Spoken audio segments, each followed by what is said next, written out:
On va tout de suite retrouver notre envoyé spécial en direct depuis la Syrie, Caroline Mir. Vous êtes exactement à Al-Salama, c'est à la frontière avec la Turquie. Vous êtes donc en territoire syrien, dans un des 3 postes frontières tenus par l'armée syrienne libre. Comment ça se passe le quotidien pour les personnes qui vivent là-bas?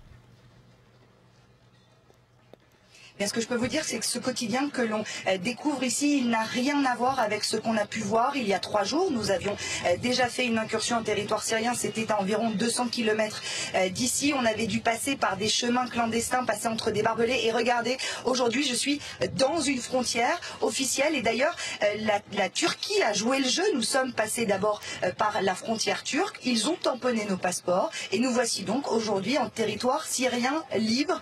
Mais lorsqu'on fait 2 kilomètres un petit peu plus loin, qu'on rentre dans ces territoires de Syrie libre, eh bien, on arrive au village d'Azaz. Et là, c'est une véritable image de désolation qu'on découvre. La ville a subi des combats très violents. Ils ont duré une vingtaine de jours. Ils se sont terminés il y a 10 jours seulement. Et la ville a été détruite à 80%.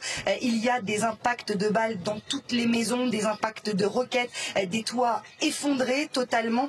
Il y a également des carcasses de chars. Et pourtant, sur ces carcasses brûlées, on voit des enfants qui jouent, car depuis 2-3 jours, les familles, elles, commencent à revenir vivre à même les ruines de leur maison.